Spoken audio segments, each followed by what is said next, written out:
Mga kabida, isang magandang oras sa lahat at welcome po sa aking channel. Ito po, nag-viral po sa social media po mga kabida, no? Ito pong naging reaction po mga kabida ng anak ni Congressman Zaldico, ano po, no? Sa halip na panigan po niya yung kanyang ama po mga kabida, okay? Nagsurpresa po ang lahat nung sinabi po ng kanyang anak mga kabida, dapat umuwi na po sa Pilipinas yung kanyang ama at harapin na po yung mga aligasyon, ano? Be accountable. Mantakin nyo ha. Anak po yun, mga kabida. Pero mas pinanigan po niya, ano? Itong kagustuhan po ng taong bayan po, ano?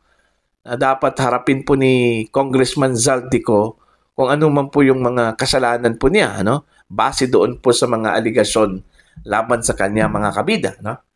Eto, babasahin ko lang po itong balita mula sa Ang Balita Ngayon. Nag-viral kasi ito mga kabida, no? Sa Instagram. Ito pong reaction po ni Mr. Elico, ano po. Hiyang-hiya. Pinapauwi na ang kanyang ama.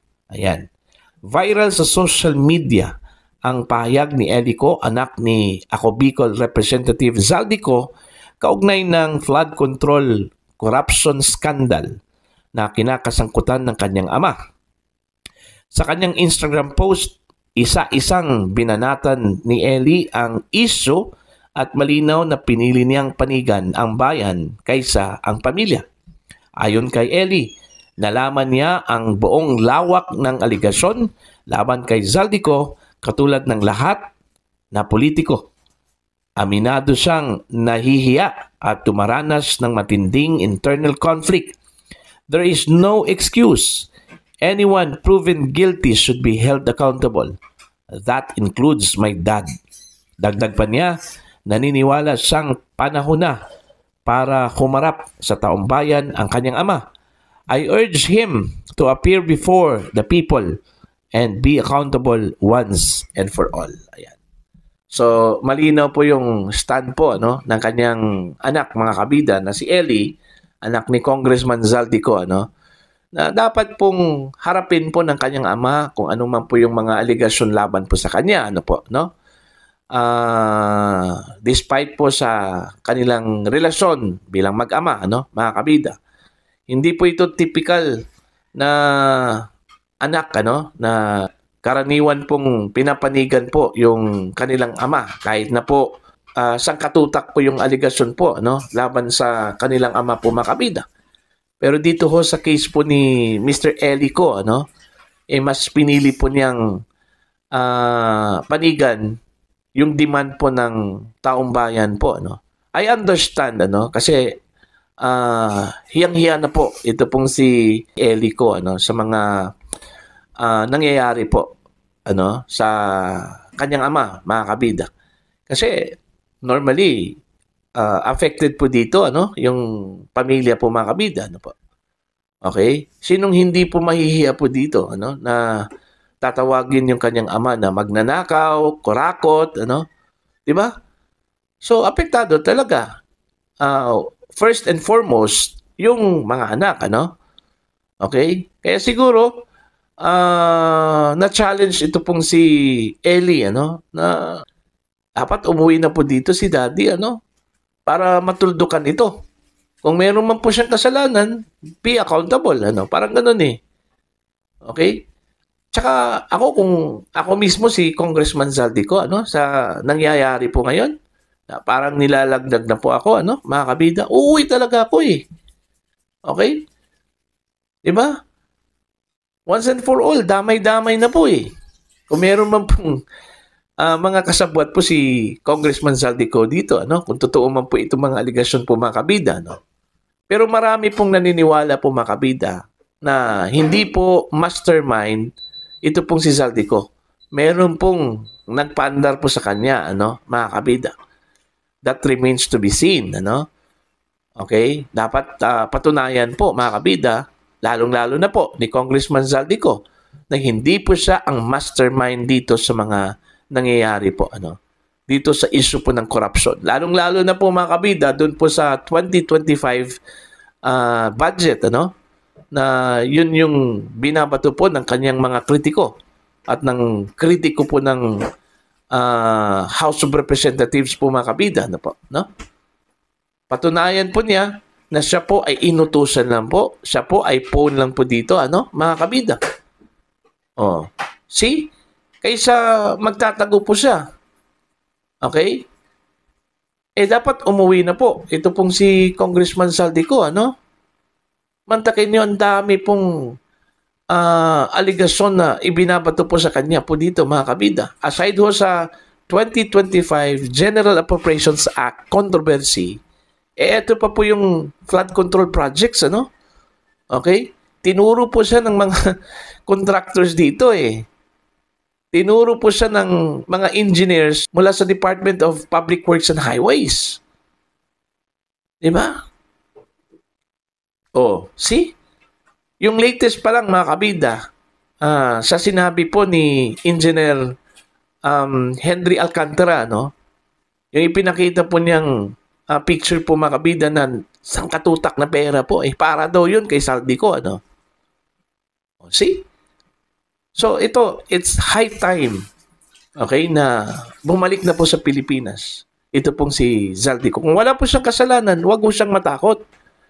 Okay? Total, meron man po tayong tinatawag pong least guilty or the most guilty, ano? Pwede po siyang mag-apply. Okay? Para ho sa Witness Protection Program. Kung sa tingin po niya mga kabida, na siya po ay least guilty at inutusan lang po siya, no? Okay? Pwede ho. May possibility po yun, ano, mga kabida. Oh. Para lang po, may pakita at malaman po ng taong bayan, mga kabida, ang totoong culprit po dito. Okay? Unfair naman po kung ang kakasuhan po dito at makulong yung bata-bata lang po, mga kabida. Hindi yung totoong culprit, ano? Actually, marami pong naniniwala po, ano, na meron pong person behind dito ho sa mga nangyayari po at hindi po yon si Saldico, ano, mga kabida. In fact, nabanggit na nila yung pangalan po ni dating House Speaker Martin Romualdez, ano? Kasi kung tutuusin lang po natin, ano, diyan po sa nangyari po sa budget po ng 2025, mga kabida, ano? Marami pong naniniwala na hindi ito mangyayari kung wala hong basbas mula sa leadership po ng House of Representatives.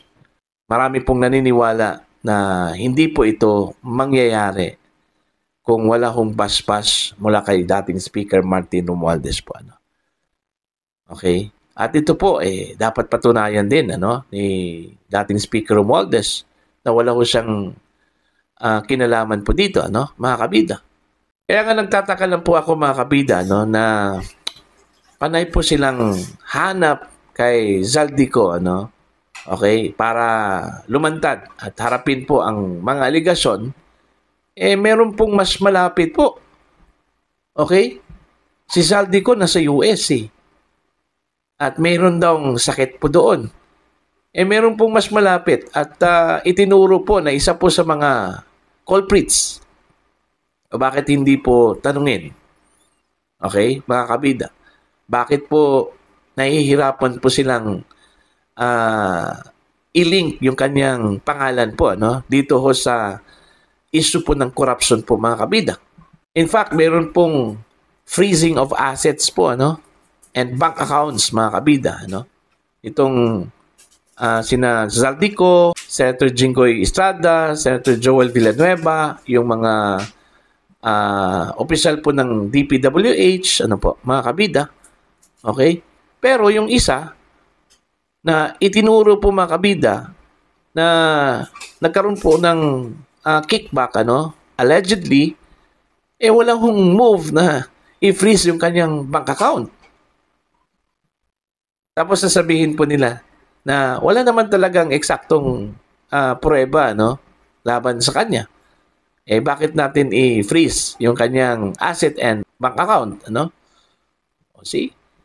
Kaya nga, meron pong pagdududa na baka naman po meron pong takipan po dito, ano?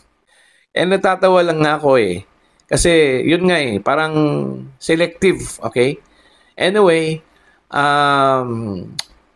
abangan na lang po natin to, ano? Kasi po, parang ite-terminate na raw ng House of Representatives yung kanila pong investigasyon, ano, mga kabida, patungkol ho sa issue po ng flood control.